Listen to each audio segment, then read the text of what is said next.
Good evening. நாங்கள் போன class lesson 4 பற்றி பார்த்துனாங்க.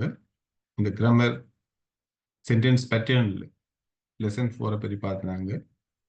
இப்போ நாங்கள் லெசன் 5 பற்றி பார்ப்போம். லெசன் 4ல் நாங்கள் பார்க்கல இந்த சென்டென்ஸ் பேட்டர்ன் எப்படி போகுதுன்னு சொல்லி பார்த்தா சப்ஜெக்ட், ஹெல்பிங் வெர்ப், ஆப்ஜெக்ட் இப்படி வரைக்கல. ஆப்ஜெக்டில் என்னென்ன வரும், வாட், வேர், வென், இந்த ஆர்டரில் வரப்போகுது. அது நாங்கள் பார்த்த எக்ஸாம்பிள், சுரேஷ் கடிதம் ஒன்று எழுதினான், சுரேஷ் வீட்டில் வைத்து கடிதம் ஒன்று எழுதினான், சுரேஷ் நேற்று வீட்டில் வைத்து கடிதம் ஒன்று எழுதினான். அப்போ இந்த மூன்றாவதுல நாங்கள் கடைசியாக பார்த்தது Suresh wrote a letter at home yesterday இப்படி பார்த்தேன். அப்போ இதே மாதிரி சென்டென்ஸ் பேட்டர்ன் நாங்கள் இப்போ இன்றைக்கு பார்க்க போகிறது லெசன் 5ல் இந்த வாட், வேர், இந்த இடத்துக்கு இடையில நாங்கள் என்னத்தை நாங்கள் எழுதலாம். அதாவது இந்த சப்ஜெக்ட், ஹெல்பிங் வெர்ப்ஸ், வெர்ப்ஸ் என்ற வந்து ஸ்டாண்டர்டாக வரப்போகுது object.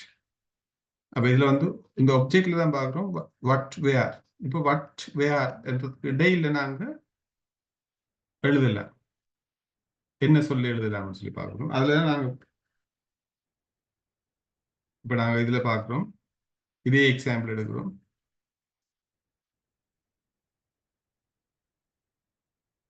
Suresh wrote a letter at home yesterday. அப்போ இது ஒரு எக்ஸாம்பிள். அப்போ இதில் வந்து இந்த ஆப்ஜெக்ட்ல இந்த லெட்டர்ன்றது ஆப்ஜெக்ட். அதே போல அட் ஹோம்ன்றது அதுலேயும் வந்து ஆப்ஜெக்ட். அது வேர் என்ற பகுதியில் வந்துருக்குது, எங்கே என்ற. இது என்னண்டா, இது எங்கே. அப்போ சுரேஷ் என்ன எழுதினான்னு சொல்லி சொன்னா what did சுரேஷ் ரைட், அதுக்கு ஆன்சர் a letter வரும். where did சுரேஷ் ரைட் சொன்னா at home வரும். அப்போ இது என்னண்டு கேட்கல, அதுக்குரிய இடம். இது எங்கே கேட்கல, அதுக்குரிய இடம். yesterday எப்போண்டு. அப்போ இது போன கிளாஸ்ல பார்த்தேன்னு சொல்லி சொன்னா இதுல வந்து இந்த கிளாஸ்ல பார்க்க போறோம் இந்த லெட்டருக்கும் ஹோமுக்கும் இடையில என்ன வரும். அப்போ அதை பார்க்கறதுக்கு முதல்ல நாங்க இந்த லெட்டர் ரெண்டைக்குள்ள இந்த லெட்டருக்கு முன்னுக்கு ஒரு சொல்ல பாதிக்கலாம். லெட்டர் சொல்லிக்கல நாங்க முன்னுக்கு ஒரு சொல்ல பாதிக்கலாம், ஒரு லெட்டர் விவரிக்கிறதுக்கு. அப்படி அப்படி அப்படி பாதிக்கல நாங்க அந்த இடத்துல ஒரு சொல் வரப்போகுது. அப்ப அதை நாங்க சொல்லுவோம் அட்ஜெக்டிவ்னு சொல்லி. இப்ப நாங்க லெட்டர் தனி எழுதிக்கல லெட்டர் வருது, லெட்டர் நாங்க சொல்லி இருக்கிறோம் லெட்டர்.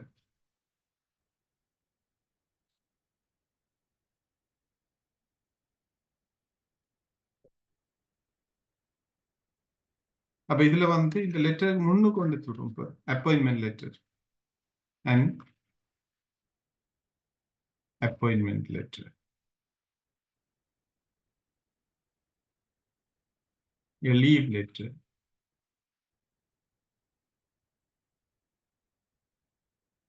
அப்ப இதே மாதிரி தாங்க லெட்டர் இதுல வரைக்குள்ள இந்த அப்பாயின்மெண்ட், இந்த லீவ் இதெல்லாம் வந்து அட்ஜெக்டிவை குறிக்க போகுது. இந்த லெட்டரை வந்து விவரிக்கிறோம்.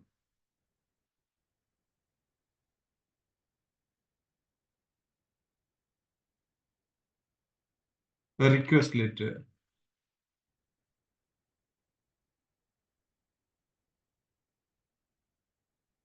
a complaint letter.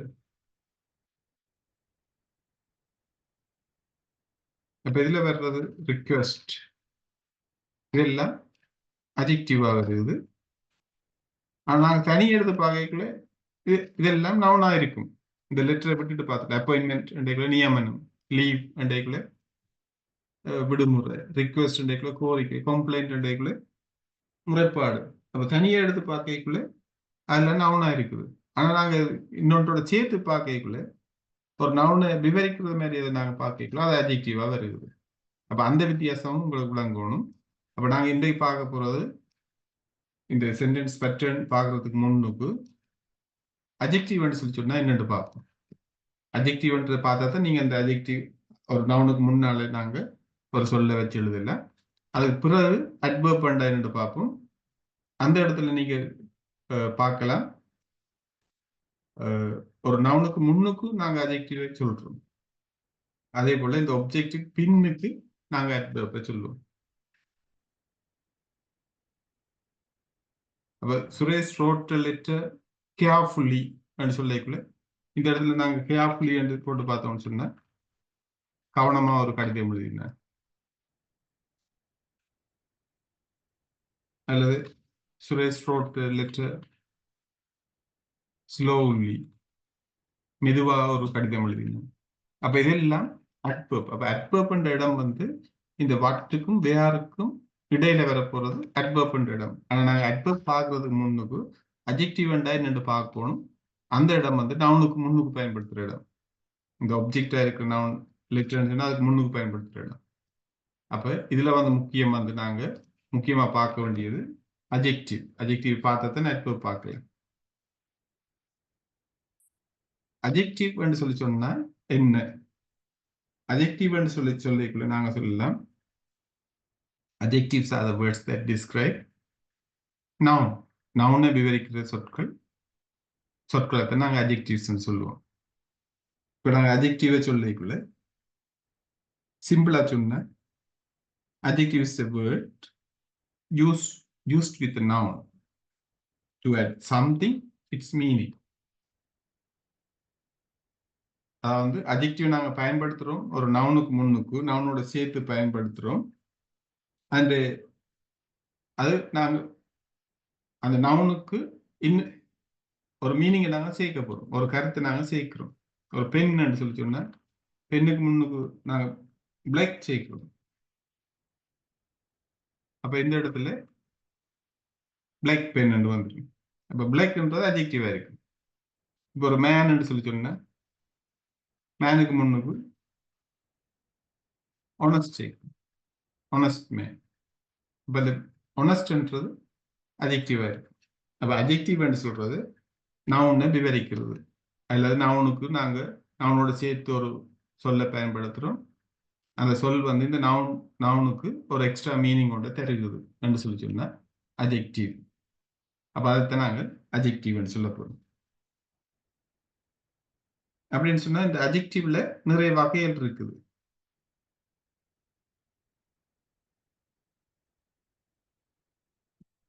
அதுல வந்து நாங்க இந்த அட்ஜெக்டிவ்ஸ்ல பார்க்க போறது adjectives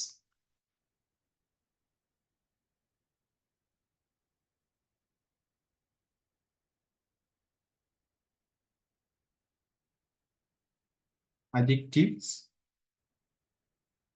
of quality. quality adjectives of quality குவாலிட்டியை குறிக்கிறது. குவாலிட்டின்னு சொல்லி சொன்னா ஒரு பண்பை குறிக்கிறது. நாங்க அதை சொல்லலாம். இப்ப நாங்க சொல்றோம் ஒரு ஒரு சென்டென்ஸ் எடுக்கிறோம். தமிழ்ல சொல்றேன்.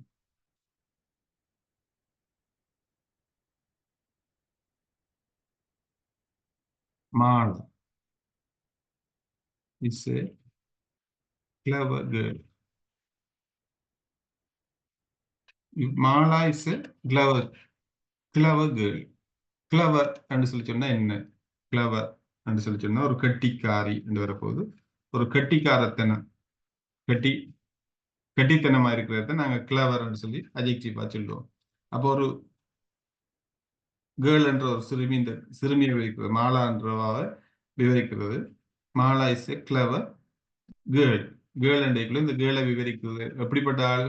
அப்ப அவ அந்த பண்பை விவரிக்குது. பண்பை விவரிக்கக்குள்ள நாங்க அதை பண்பு சார்ந்த அட்ஜெக்டிவா சொல்றோம். Adjectives of quality.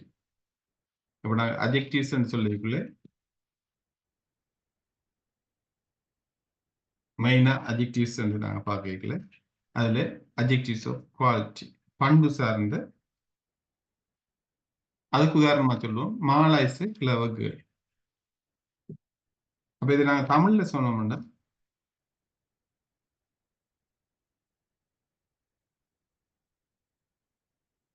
மாலா ஒரு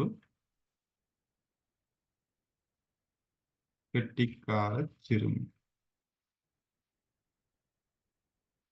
அதாவது நேரடியாக நாங்க தமிழா சொல்லியிருக்கோம். அல்ல நாங்க மாலா ஒரு கெட்டிக்கார பிள்ளை அல்லது மாலா ஒரு கெட்டிக்காரி இப்படின்னு சொல்லலாம். இதுல வந்து நேரடியா கேர்ள்ன்றதுக்கு நான் சிறுமி என்று போட்டிருக்கிறேன். மாலா ஒரு கெட்டிக்கார சிறுமி, ஒரு கெட்டிக்காரி என்று சொல்லல, கெட்டிக்கார சிறுமி. அப்ப இது வந்து இந்த கிளவர் என்றது இந்த பண்பை காட்டுறபடியே நாங்க அஜெக்டிவ்ஸ் ஆஃப் குவாலிட்டி, குவாலிட்டி என்ற இதுக்குள்ள வரப்போகுது. அதே மாதிரி நாங்க சொல்றோம் ரெண்டாவது, ரெண்டாவதுல பார்க்கிறோம்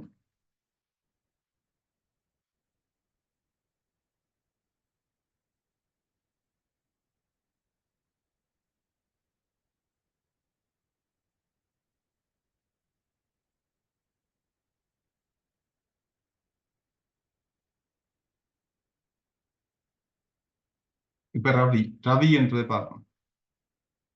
ரவி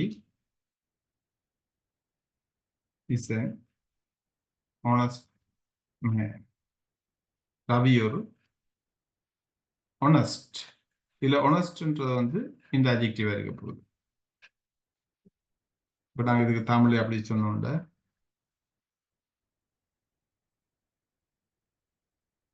தமிழ்ல சொல்றோம் ரவி ஒரு நேர்மையானவன், நேர்மையான மனிதன். நேர்மையான மனிதன் என்று சொல்றதை விட நாங்க நேர்மையானவன் என்ற மனிதனை குறிக்கிற மாதிரி அப்படி சொல்லுவோம். ரவி, ரவி இதுல நாங்க தமிழ்ல சொல்லிக்கல ஒருவும் தேவையில்லை. ரவி நேர்மையானவன் என்று சொல்லி சொன்னால் சரி. இப்ப நாங்க விளக்கத்துக்காக நாங்க படிக்கக்குள்ள ஒவ்வொன்றுக்கும் ஒவ்வொரு ஒவ்வொரு வேர்டுக்கும் ஒவ்வொரு கருத்து இருக்குதுன்னு சொல்லி படிக்கக்குள்ள நாங்க வேணும்னு சொன்னா ரவி ஒரு நேர்மையான மனிதன் இப்படி நாங்க எடுத்துக்கொள்ளலாம் மீனிங்க. ரவி நேர்மையானவன். அப்ப இதுல வந்து இந்த ஒனஸ்ட்ன்ற ஒரு பண்பை காட்டுது. இந்த ஆளுன்ற பண்பு, ரவி என்ற ஆளுன்ற பண்பு ஒரு நேர்மையானவன் சொல்லி சொன்னா அது நாங்க அங்க காட்டிக்குள்ள ரவி நேர்மையானவன் சொல்லி காட்டுறோம்.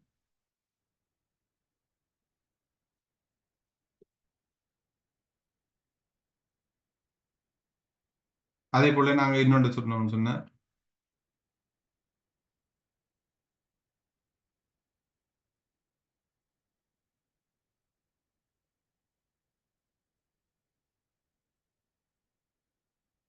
Jaffna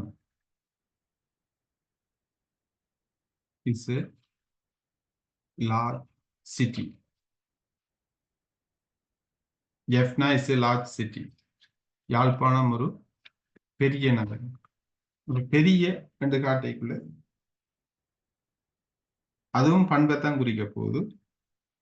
அதுவும் adjectives of quality என்றதுக்குள்ள தான் பெறப்போகுது.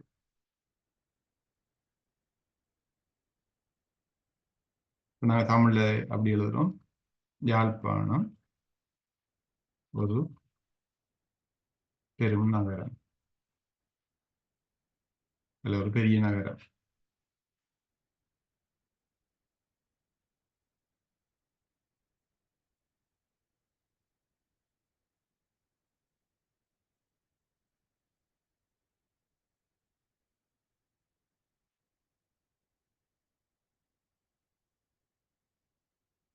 இதே போல இன்னொன்று பார்க்கணும். Rajan sang a Rajan sang an English song. அப்ப இதுல வர்றது என்னவா இருக்கும்னு சொல்லி சொன்னா இதுல வந்து இங்கிலீஷ், இங்கிலீஷ் என்றது வந்து அஜெக்டிவ் வரப்போகுது. அது தனியாக நாங்கள் சும்மா பார்க்கல அது வந்து நவுனா இருக்கும். ஆங்கிலம் சொன்னா ஆங்கில மொழியை குறிக்குது. அப்ப அதை வந்து நவுனா இருக்குது. ஆனா இது சோங்கோட சேர்த்து வரைக்குள்ள சோங்குக்கு ஒரு எக்ஸ்ட்ரா மீனிங்கை சேர்க்குது. அல்ல ஒரு ஒரு மீனிங் கொண்ட சேர்க்கிறபடியே நாங்க அதை அஜெக்டிவ்னு சொல்லுவோம். அப்ப நாங்க ஒவ்வொரு மொழிகளையும் நவுனா பயன்படுத்துறோம். ஆனா அதை இன்னொரு நவுனோட சேர்த்து பயன்படுத்திக்கலாம் அது அஜெக்டிவா வரும்.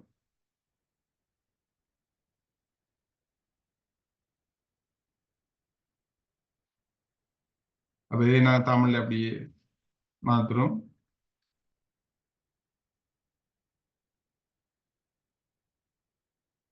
ராஜன் ஆங்கில பாடல் ஒன்று பாடினார். அப்ப எப்படின்னா தமிழ்ல மாத்திரம்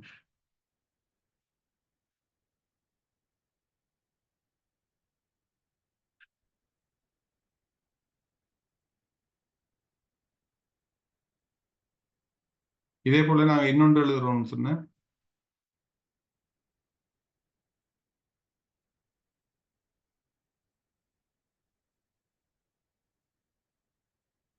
I like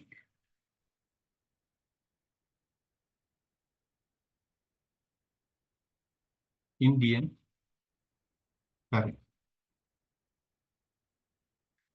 I like Indian கறி. அப்ப இதுல வந்து இந்தியா என்ற நவுனா வரப்போகுது. ஆனா இந்தியன் அஜெக்டிவா வரைக்குள்ள இந்தியன் என்று வரப்போகுது. அப்ப இதுவும் வந்து பண்பை தான் குறிக்குது. இந்தியன் என்ற வந்து பண்பை குறிக்குது.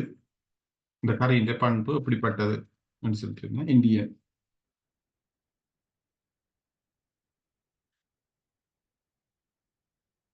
அப்ப நாங்க இது அஜெக்டிவ்ஸ் ஆஃப் குவாலிட்டியை டிஸ்கிரிப்டிவ் அஜெக்டிவ்னு சொல்லல. டிஸ்கிரைப் பண்றபடியே டிஸ்கிரிப்டிவ் சொல்லலாம்.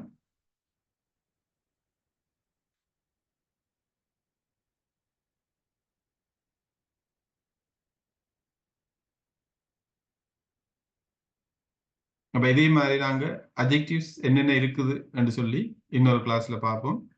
இப்ப நான் பார்த்த அஜெக்டிவ்ஸ் ஆஃப் குவாலிட்டி, இதே மாதிரி அஜெக்டிவ்ஸ் ஆஃப் குவான்டிட்டி இருக்குது. இதை பற்றி நாங்க இன்னொரு கிளாஸ்ல பார்ப்போம்.